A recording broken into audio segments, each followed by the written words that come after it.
Assalamu alaikum wa rahmatullahi wa barakatuh. Peace be upon you and the mercy of Allah and His grace.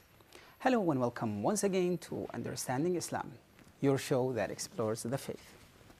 Praise be to Allah, Lord of the worlds, and peace and blessing be upon His last messenger, Muhammad sallallahu alaihi wasallam, his companions and those who follow the right path. Dear brothers and sisters, out of all the different human abilities, one of the most essential is the ability to gain and increase knowledge, to preserve it, and to transfer it to others. The progress of humanities relies on knowledgeable scholars and experts in every field of science and in every aspect of life. Knowledgeable scholars are like the stars in the sky, or more like satellites and GPS in our modern days, guiding people in the darkness while they are traveling in the middle of the ocean, deep in the forest, or in the middle of the desert. If they disappear or fail, people would lose their way. A common question is the relationship between knowledge and religion, and is a topic of much debate. How does Islam regard understanding? What is the importance of seeking knowledge in Islam? There is a perception that somehow greater learning and religion contradict each other. However, this is not the case with Islam. Islam is called the religion of knowledge, and for good reasons. First and foremost, there are hundreds of verses in the Holy Quran speaking about learning and knowledge. Islam lays no restriction against anyone seeking knowledge to widen his vision and broaden his mind. It urges him to resort to all methods of knowledge, be they purely rational or experimental. The very first verses of the Holy Quran to be revealed to the Messenger ﷺ were about learning and teaching through reading and writing. Allah the Almighty said, "Read in the name of thy Lord and Cherisher, who created man out of a clot of clinging substance. Read, and thy Lord is the most generous. He who taught by the pen taught the human being that which he knew not." Surah Al-Alaq 96, verses 1 to 5. These verses left no doubt whatsoever that this religion is linked closely to the pursuit of knowledge. They stress the importance of studying life and its elements, starting with understanding our own creation, the creation of every human being from the basic elements. Later verses will give more astonishing and accurate details about this and other topics of scientific significance, in many cases ahead of their times. Open any chapter of the Holy Quran and you will find the appeal to search for knowledge through the infinite sources of nature.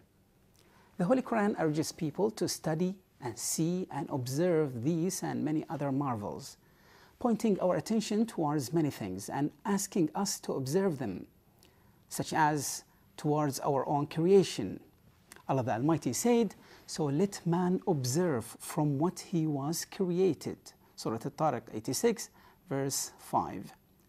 Towards our food and resources, Allah the Almighty says, "Then let man look at his food and how we provide it." Surah Abasa 80, verse 23. Towards everything and how it was created, Allah the Almighty says, "Say, roam the earth and observe how the creation was initiated. Thus God will establish the final creation. God is capable of all things." Surah Al-Ankabut 29, verse 20.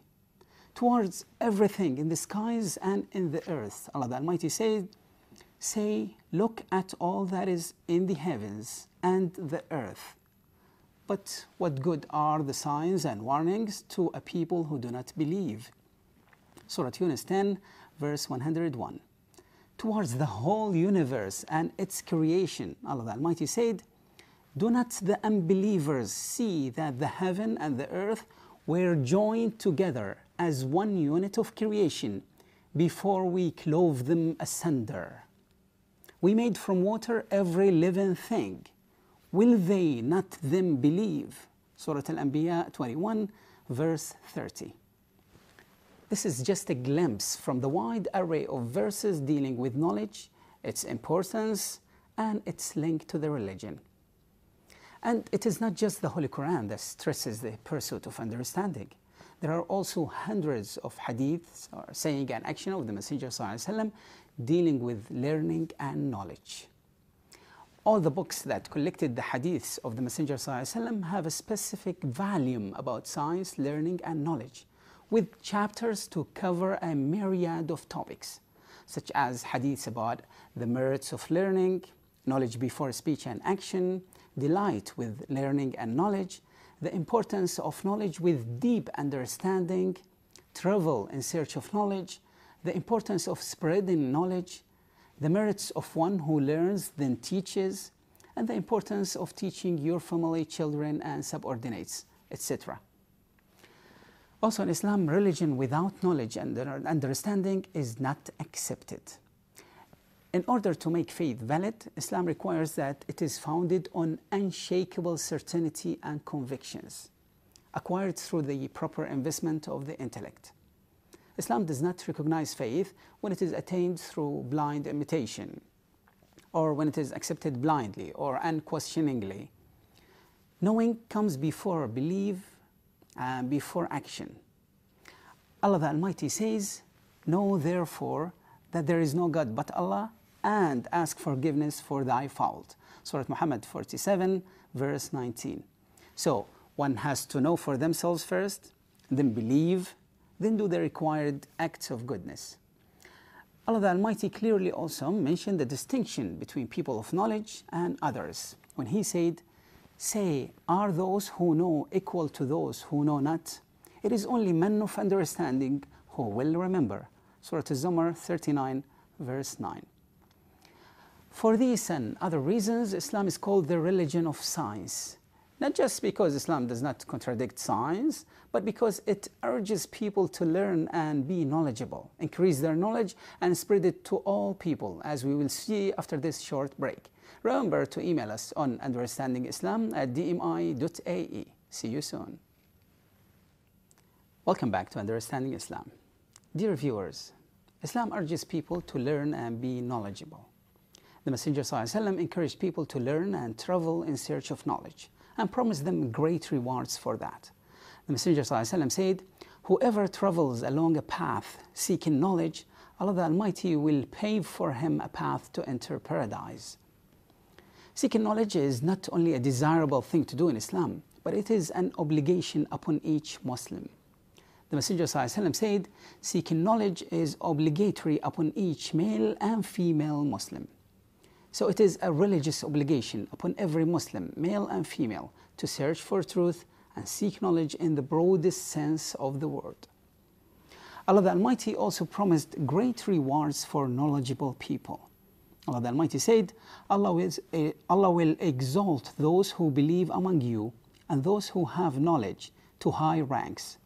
Surah Al-Mujadala 58, verse 11. Allah the Almighty also taught the Messenger ﷺ and us to pray for an increase in knowledge. Allah the Almighty said, "And say, my Lord, increase me in knowledge." Surah Taha 20, verse 114. Learning and seeking knowledge is many times better than performing extra worship. The Messenger ﷺ said, "The merit of a scholar over a worshipper is like the superiority of the light of moon over the rest of the planets." The example of the moon was given to scholars because they benefit other people. Like the moon illuminates the darkness for people. In another instance, two people were mentioned to the Messenger ﷺ, one of them a scholar and the other a worshipper. And the Messenger ﷺ said, "The merit of a scholar over a worshipper is like my merits over the least one among you." So the merits of a scholar over others is similar to the merits of the Messenger ﷺ over the least person among the Muslims. Moreover, the Messenger ﷺ described scholars as the successors and inheritors of the previous prophets, peace be upon them. The Messenger ﷺ said, "Scholars are the heirs of the prophets." And the prophets didn't bequeath a dinar, nor a dirham. They bequeathed knowledge. So anyone who takes it, he has indeed taken abundant fortune. Knowledge is your best guard against evil and wrongdoing. The Messenger ﷺ said that one scholar is stronger against the evil than 1,000 worshippers. Islam does not want people to believe without intellect